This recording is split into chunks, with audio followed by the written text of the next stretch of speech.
Oh, hello.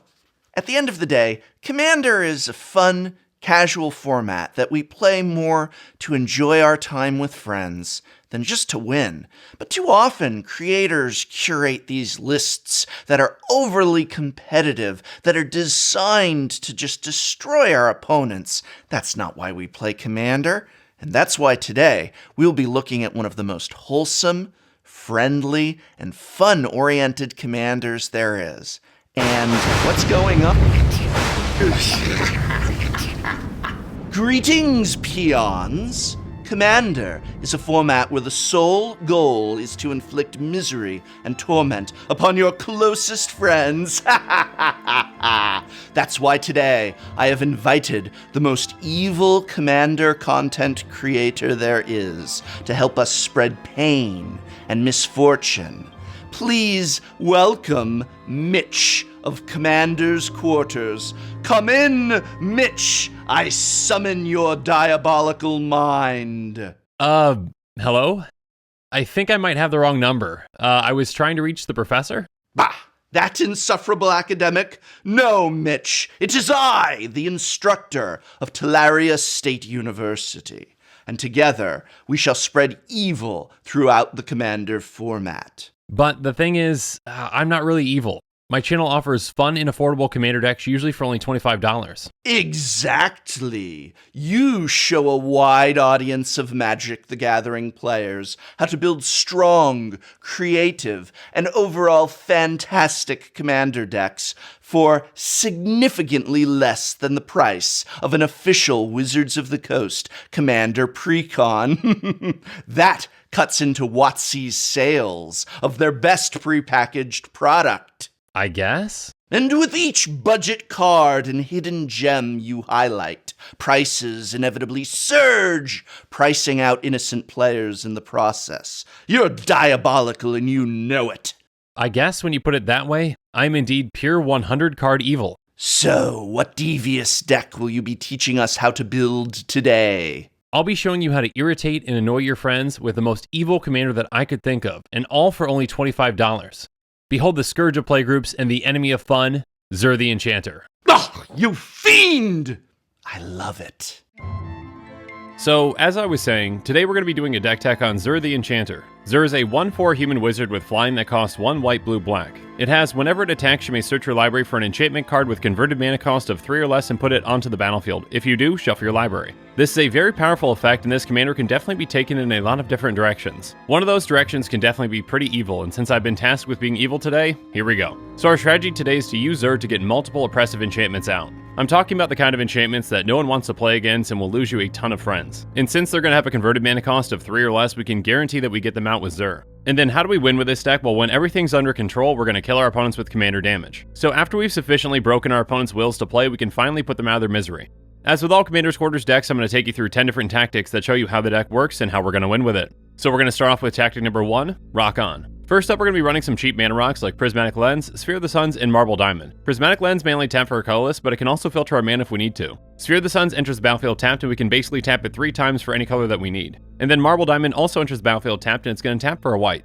Next up, we've got Talisman of Hierarchy, which can either tap for a colorless or can tap for white or black, and it's going to deal 1 damage to us. That 1 damage is a very small price to pay for this kind of rampant fixing. Next up, we're going to be running our 3 signets with Azorius, Dimir, and Orzhov. We can pay 1 into them and tap them for their guild's colors. These signets can be especially effective at helping us get Zur out early. Ideally, we want to cast a mana rock on turn 2 and then cast Zur on turn 3. The earlier that we get Zur out, the quicker that we can control the board.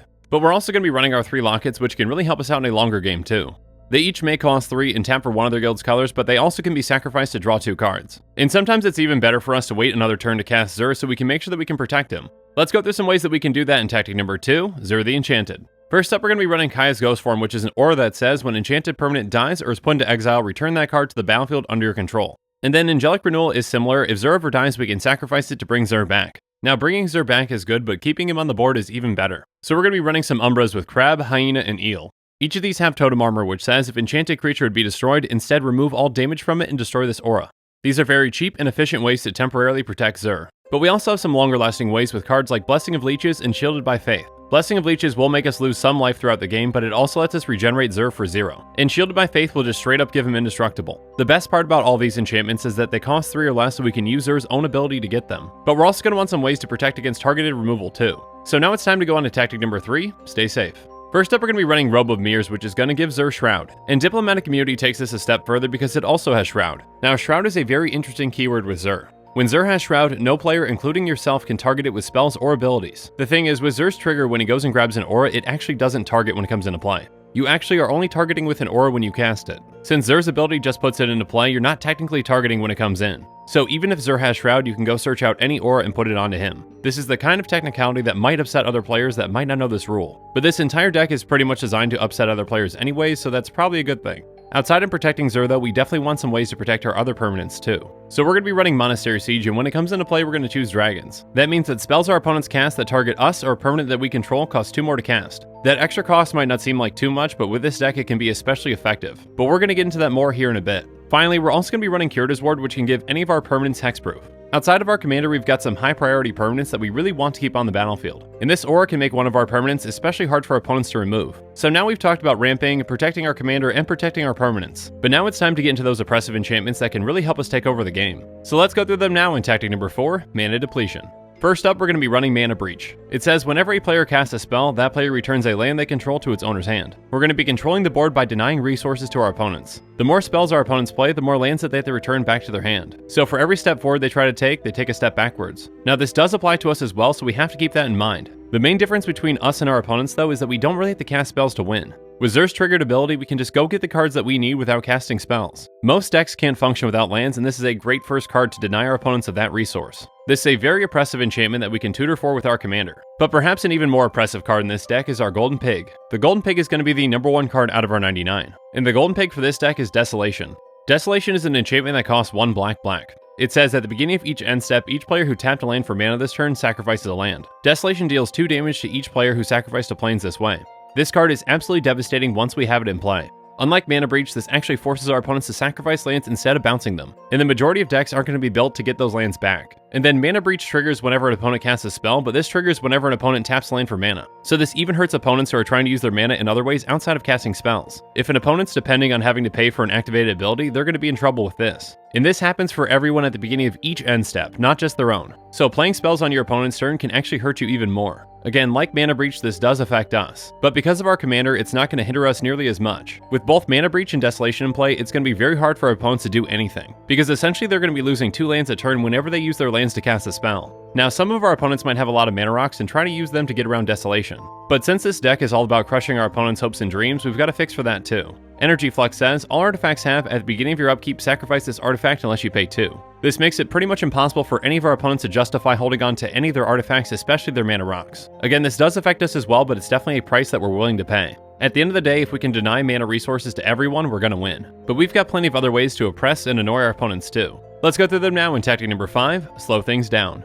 First up, we're going to be running Rule of Law and Arcane Laboratory, both of which do the exact same thing. They make it so that each player can't cast more than 1 spell each turn. These can be especially crippling on their own, but even more so with this stack. And then we're going to be running Spirit of the Labyrinth, which is great at combating against decks that want to draw a lot of cards. The goal of this deck is to shut down our opponents at all angles that we can. And Zur's perfect for that since you can tutor up the right enchantment for the right situation. So we're also going to be running Island Sanctuary, which is a fantastic way to protect ourselves from attacks. It says if you would draw a card during your draw step, instead you may skip that draw. If you do, until your next turn, you can't be attacked except by creatures with flying and/or island walk. Skipping a draw is not a big deal for this deck. And the amount of protection that this can provide can save us in a lot of situations. Next up, we've got Kismet, which is an enchantment that we actually can't tutor for. It's an enchantment that costs 4 and it says artifact creatures and lands your opponents control enter the battlefield tapped. This kind of effect though is so powerful at slowing down our opponents that it's still worth keeping in the deck. We also have some creatures that we can't tutor for with Lavinia, Azorius Renegade, and Aven Mind Sensor. Lavinia makes it so that each opponent can't cast non-creature spells with converted mana cost greater than the number of lands they control. And then whenever an opponent casts a spell, if no mana was spent to cast it, that spell is countered.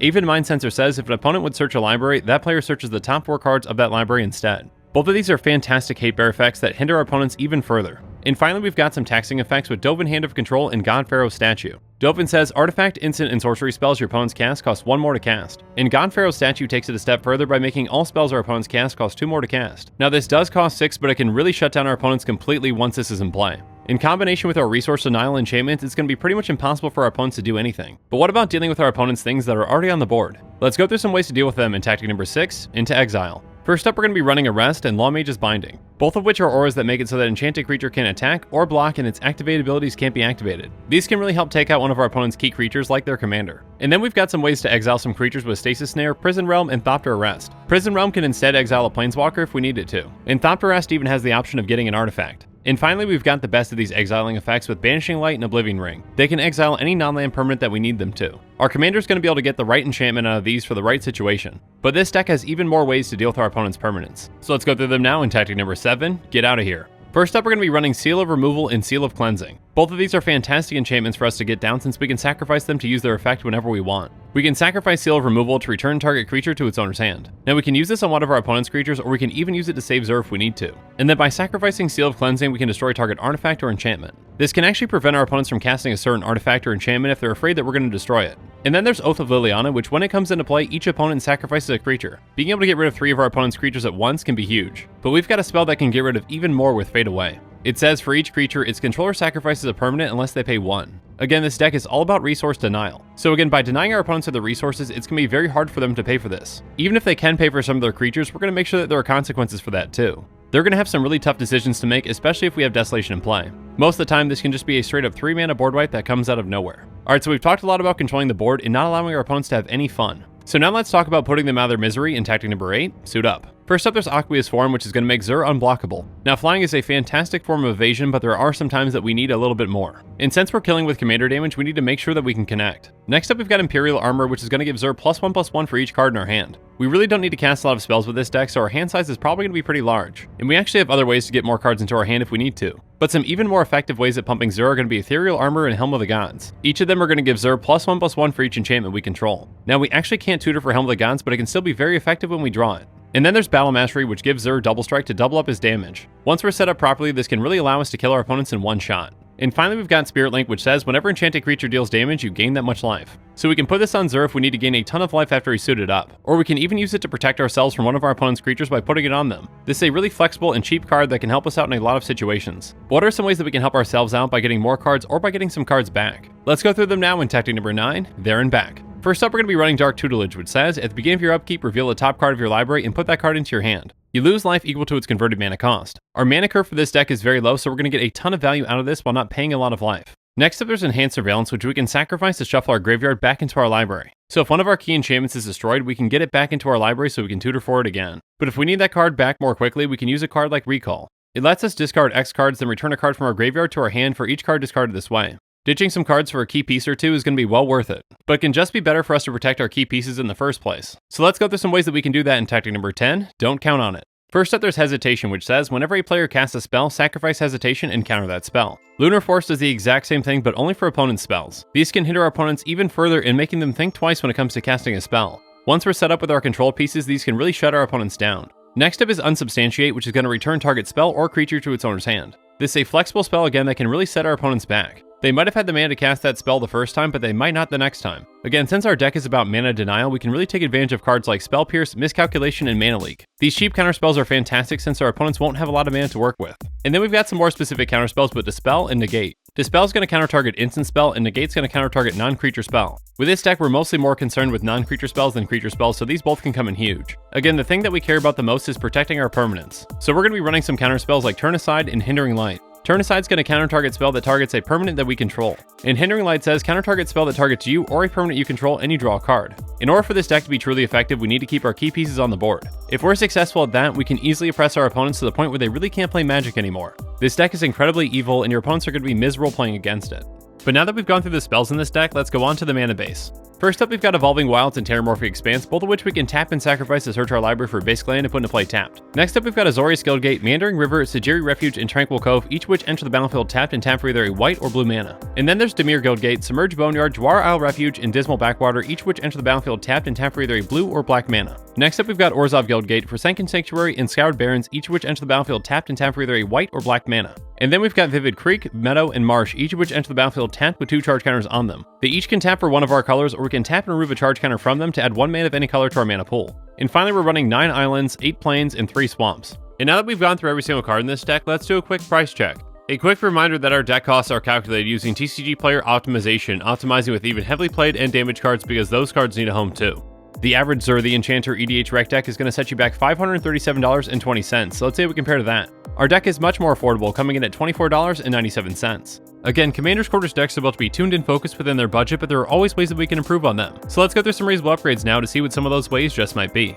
First up, we're going to be adding in Lightning Greaves and taking out Blessing of Leeches. It's going to give Zur both haste and shroud. Now, we may not be able to tutor for it with this deck, but when it's in play, it's extremely effective with our commander. Being able to not only protect Zur, but also allow him to swing right away is huge. Next up, we're going to be adding in Rest in Peace and taking out Angelic Renewal. Rest in Peace is a fantastic way to pretty much shut down any graveyard strategies. And then we're going to be upgrading this deck with Overburden and taking out God Pharaoh's statue. Overburden says, whenever a player puts a non-token creature onto the battlefield, that player returns a land they control to its owner's hand. This is a fantastic way like Mana Breach to really slow down our opponents and to deny them of resources. Next up, let's add in Ghostly Prison and take out Crab Umbra. With this deck, especially when Ghostly Prison's in play, it's going to be very hard for opponents to attack us at all. And then we're going to be upgrading this deck by adding in Estrid's Invocation and taking out Helm of the Gods. Estrid's Invocation is an absolute bomb in this deck. Being able to double up on one of our oppressive enchantments can be extremely effective. And finally, let's add in Aura of Silence and take out Dovin. Aura of Silence makes it really hard for opponents to cast any artifact or enchantment spells. On top of that, if we need to, we can sacrifice it to destroy target artifact or enchantment. This deck is evil even without the upgrades, but if you're really looking to upset some people, go ahead and pick them up too. I hope very much this video has been most miserable for you. Special curses to our most evil guest, the Commander's Quarters. If you'd like more affordable, creative, and powerful deck techs from Mitch, be sure to check out the links in this video's evil description. And this program was made possible thanks to a sponsorship from Card Kingdom, as well as the Patreon support of viewers such as you. So thank you.